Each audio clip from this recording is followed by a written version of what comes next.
Hey guys, and welcome to another episode of Woke by Accident podcast. It is a weekly chat about socially conscious topics impacting the culture. I'd like to extend my gratitude in you listening to this podcast.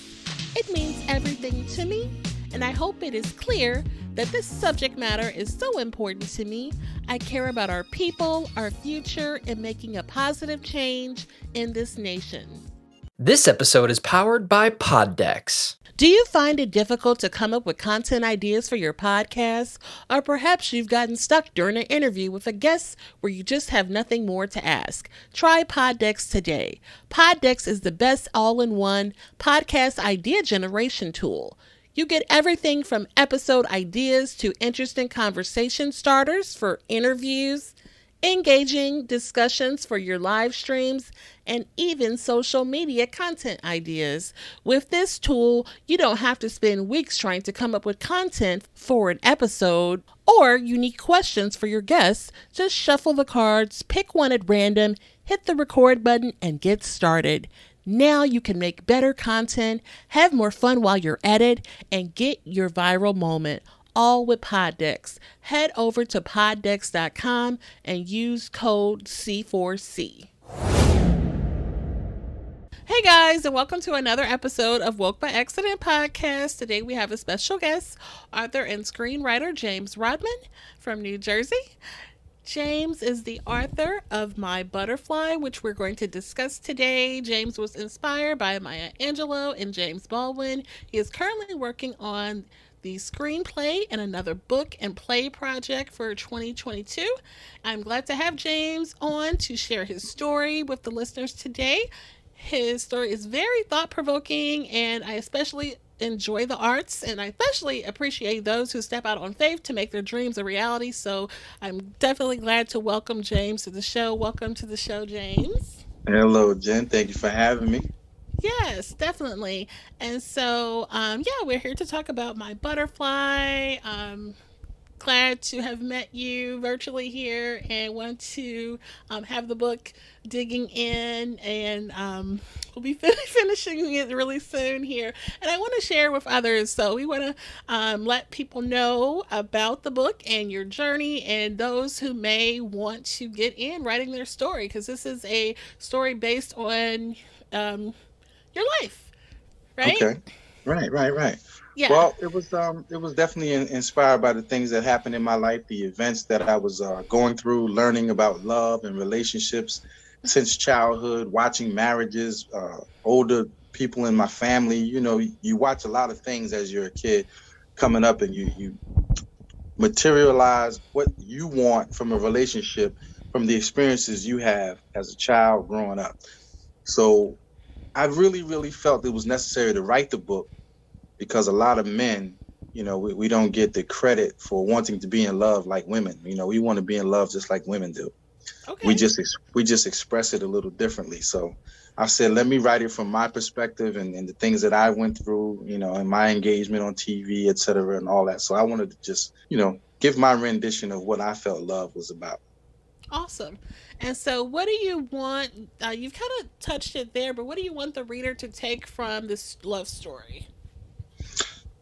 Actually, there are some mistakes that I want them to see, and hopefully they'll understand them and probably avoid them if they're like a younger crowd.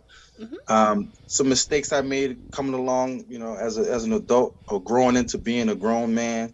You idolize the wrong people. You might do the wrong things, and you know, you never know where kids get their influence from. It could be radio, television, other family members, friends, people in school. You never know where the kids actually get their influences. So Right. I really thought it was important to put some things in there that would show the readers that influences can come from any and everywhere, and they're very crucial to how we form our mindset. Definitely. So you're talking about people learning from mistakes, and you kind of touch on that in the book. And so I wanted to dig into that a little bit here with the next couple of questions. In the story, the lead character, which is inspired by you, has a sexual encounter at a very young age with an older woman. You mentioned that this was something that happened in your life. Do you feel that a lot of black men have experienced something similar?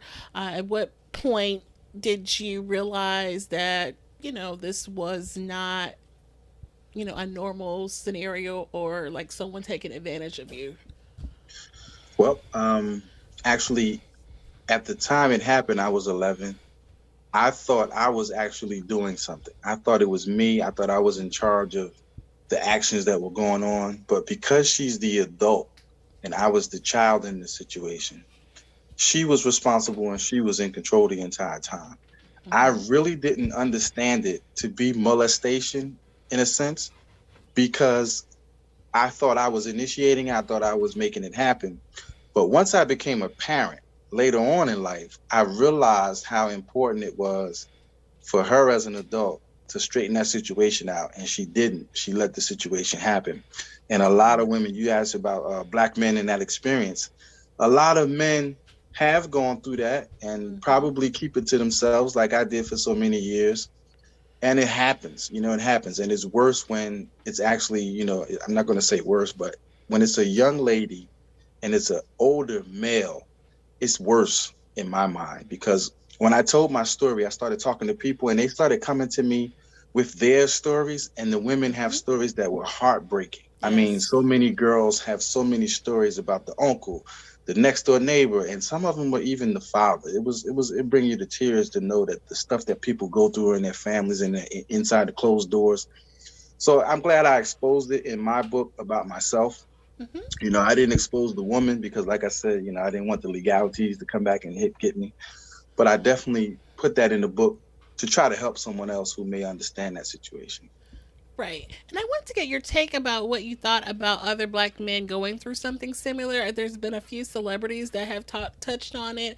I don't know if you recall the Charlemagne from the Breakfast Club mentioned something similar in his book, growing up being Hmm. molested by Hmm. a family friend that was a Hmm. female. And then there was in the news about the rapper, was it Bootsy, having, you know, arranging for his son to have a sexual encounter with an older woman. What do you think about things like that? Yeah, I mean, it's definitely a topic that needs to be discussed because it's happening. It happens, Hmm. Historically, it's been happening. Recently it happens. So right now, there's somebody going through that. There's a kid that's going through that. There's an adult that hasn't told that story who's going through that. I mean, it's definitely something like R. Kelly. Even when the R. Kelly documentary, you find out that his older sister was molesting him and his brothers. Right, I right. mean, it's a It's really it's a lot tragic. of stuff. Yeah, it's a lot of stuff Hmm. that and I'll be honest with you. I'm gonna tell you what brought tears to my eyes too. The movie, I can't think of the name. It was Denzel Washington. He's a army corporal. Oh, Antoine Fisher. Yeah, Antoine Fisher. And in that movie, when that little boy keeps getting molested by that grown woman, that's what reminded me of my situation. But the difference was I thought I made the situation happen because it was something I wanted. Hmm. But it was Okay. still molestation no matter how you, Right. how you look at it. So, Definitely. and when I became a parent, that's when it was obvious to me that it was a lot of wrongdoing going on in that situation by the adult of that situation. Thank you for sharing that.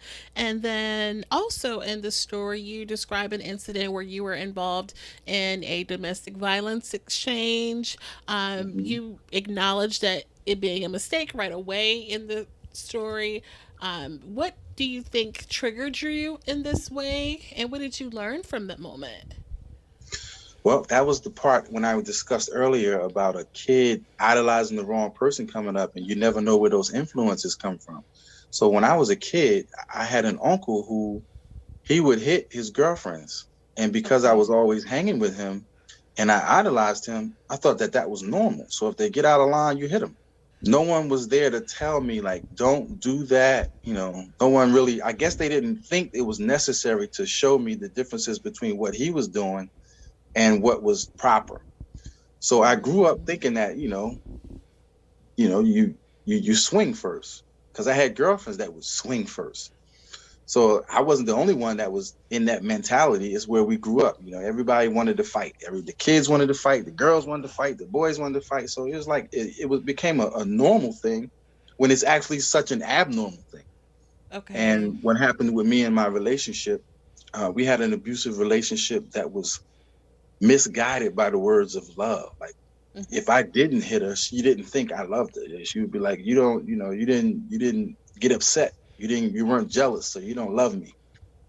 So in my mind, I used to think, you show them how you love them, physically hurting them, which is Really? crazy. It's crazy, but I Okay. had to unlearn that, and I had to redirect what I wanted out of my life, because I made that mistake when I put my hands on that young lady in public. And my life could have taken a wrong turn to the 100th power in the worst way. But I Mm-hmm. was lucky enough that it didn't. And I changed my life about that. And I never really dealt with domestic violence. And I'm an advocate for women who are enduring domestic violence. And I teach young guys, no matter what you're doing in life, do not put your hands on that woman. And there are a lot of guys that still think that the physical violence is a part of a relationship, when it's really not. It's really not. Right, right. And thank you for sharing that too. Both very personal moments. And I think, someone could definitely benefit from hearing you share that and may have went through something similar. So I think it's definitely important to share our stories as African Americans. So I Mhm. definitely, um, um, I'm glad that you shared your story. And there's also a part in the book where you talk about infidelity in your relationships. What did you learn from those experiences? Well, I put the two biggest examples, both my grandfathers, my mother's Hmm. mother, my mother's father and my father's father, where their relationship was highly affected by children outside of the wed, like children outside of the marriage. Okay. And for my mother's father, it automatically caused a divorce situation between them. And for my father's father, it was just a situation which caused a lot of strain on the marriage. So I never wanted to be that kind of person, to be in a marriage or a relationship and have kids outside the marriage, because I saw what it can do, and how it destroys families. Because everything you do as a married man in a relationship affects an entire family and then some. So you never know who you're affecting when you're doing these things and cheating on your wife, and you got a Hmm. woman over here. And you know, I put that in the book so men will start realizing we have to be more responsible, more dedicated to what family is as a structure, as opposed to what we want sexually with some woman down the street that can wreck it all for us. Okay. That's a good point there. Okay, and so we'll shift here a little into the content creation. So you self published this book, and Yes. I wanted to ask you about what others who are content creators in the space, what advice would you give for those who want to write your story? I saw some of your other interviews where you mentioned some of the, I guess, feelings that you had sharing your story, writing your personal story, and sharing it with maybe like your family, or what advice would you give to others? Well, I'll be honest with you. You have to be cognizant of people's feelings when you're telling your truth and your version of actions that happen. And as long as you're genuine and you're telling the truth, people can't be mad at you. But they may want to, or make you feel as though they want to give their rendition, because there's three sides to every story. You know how that Okay. goes. And as far as self-publishing, I would recommend that anybody, being a content creator, author, own your own. In other words, own the rights to your story, own your own. Because when it's time for the money to be made, it's Mm-hmm. still a business. Books are a business, content creation is a business. Everything it's, wrapped up into whoever you are as a brand is a business. So you don't want to have a great success story, but everybody else made the monetary gains from your success story. So I own see. everything. A lot of people want to jump to a publisher, but a publisher, if you go to a publisher and you don't self-publish yourself, you give away a lot of your rights from the door for them to endorse you. So you have to know exactly what you're giving away, because Mhm.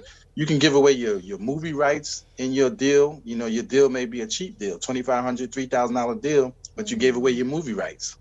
right. So, you know, you gave away $1 million worth of movie rights for 25 or $3,000, and you won't know that until it's time to make the movie.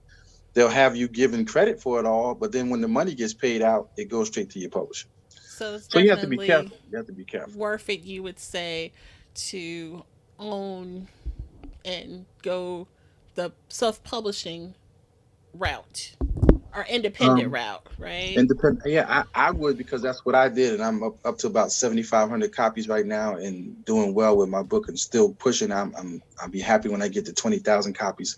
Hmm. But what I would say is, even if you do a publisher or somebody's helping you, at least know the legalities and what you're giving away, because you can negotiate how much you're giving away. You don't have to give them everything. You can give them 20%. Most times people sign away 100% of everything, and they don't even know it, because they really Right. don't get a lawyer to go through the fine print. That's Yeah. very important. So know exactly what you're giving away when you're signing these deals, because a lot of them, they're giving you the money up front because they know that if it just happens to pan out to be a great event or a great project, they will benefit far more than you will. So that's why they give you the money up front. Oh, So wow. just be cognizant that it's all a business, and you have to do business. Even though you're having fun and you're following your dream like I am, you still have to do business. Good stuff. Okay, good. Definitely good advice there for our listeners. Next, a few fun questions from the good people at Poddex who Okay. have some questions for podcasters to use. So I thought we would share some of that as we wind down the year. And can you believe the year's almost over? it just 2021 is it almost over. just doesn't seem real. Well, actually, this may be January when this airs, depending on how things go. But yeah, Okay. so we'll have fun with this. So this first question is: what famous person's memoir would you love to read? Actually, I read a couple of things, but I Know Why the Cage Bird Sings was from Maya Angelou. Hmm. So originally it was a memoir, but that stuck out in my mind, and I read it a couple times because it was very powerful as an eighth grader. I read that in eighth grade. But I Yeah. mean, I would love to know LeBron James's story in the sports realm, Hmm. because I think he doesn't get the credit that he deserves for the things that he does for his community, his people, his surroundings, and his own family. So I would love to read his memoir if he ever comes out with one. I would definitely check that out. That would be interesting, especially how like they documented him when he was what a teenager, and they made that Yeah, whole documentary, and they followed yeah, him around. So that had to be pretty interesting to be like they knew that he was gonna be like as huge, at a very young age. So right, yeah, that right, would yeah, definitely be a really good story to read. I know I'm interested in that Will Smith that just oh, came out. right, It right. that sounds like a good one. Yeah. And okay, so moving right along, what do you think is not fair in today's society? In terms of society as a whole, or society in how I look at it from a black community and a black perspective, what do you want me to break down here? So, however you want to interpret it. So, just what do you think is not fair? I mean, we can get as in depth as the healthcare system, and when you Hmm. go to the emergency room, they don't have a cure for things other than surgery. Everything is a surgery, when there are things that can be done without surgery, but the hospitals make enough money where they just project surgery for every answer, even Mm. cancer, whatever it is. They just know surgery, surgery, surgery. And even if they give you an aspirin, it's priced at 10 times what it would cost if you bought it yourself over the counter. So it's all a sham. That's very Oh unfair. yeah, I was just talking And about that with my last guest. How, yeah, the pharmacy companies and how they price things, and it's really outrageous. So yeah, right. I hear you on that. Let's throw another one in. What is the main thing that influences your decisions? Well, I'm a family man first, mentally. I'm a father, and I'm a grown, proud African American man. So every decision I make sure it goes through the process of who will it affect and how will it affect them. So that's just the way I do my decision making. And usually, as a grown man now, I'm close to 50, or I'm 50 actually. I just turned 50 in 2021. So as a grown man with experience and time behind me, I make the decisions carefully and thought out, as opposed to rushing to make a decision that you will regret later. Because I don't live to regret decisions these days. Okay, and I think you answered this next one. That'll be our last one. Do you like to plan things out in detail or be spontaneous? I do a little bit of both, but planning things Okay. out in detail is a better way to construct your successes, but spontaneity can bring you more success than you ever experienced if you have that spontaneous side. So Okay, that's so you that's that's have my just made some decisions. Say, oh, let's just go with it. yeah. I just took a chance. Let's just take a chance. Let's see. Yeah. Okay, I do that from time to time too, and then sometimes I'm like, okay, why did I do that? So yeah, well, thanks for having fun with us on that. Let us know how people can reach out to purchase this book, My Butterfly. Okay, they can reach me on my website www.authorjamesrodman.com. I'm at author James Rodman on Instagram, Okay. and at author James Rodman at gmail.com is my email address. So Google me. Matter of fact, I'm so proud. Once you Google me, I come right to the top. So I used to be at the bottom. Now I'm hot. So Uh I'm right oh. at the top. Yeah. Just That's Google My Butterfly by James Rodman, and it'll give you all okay. the information. Awesome. Yeah, I Yeah. have actually told a few people about the book.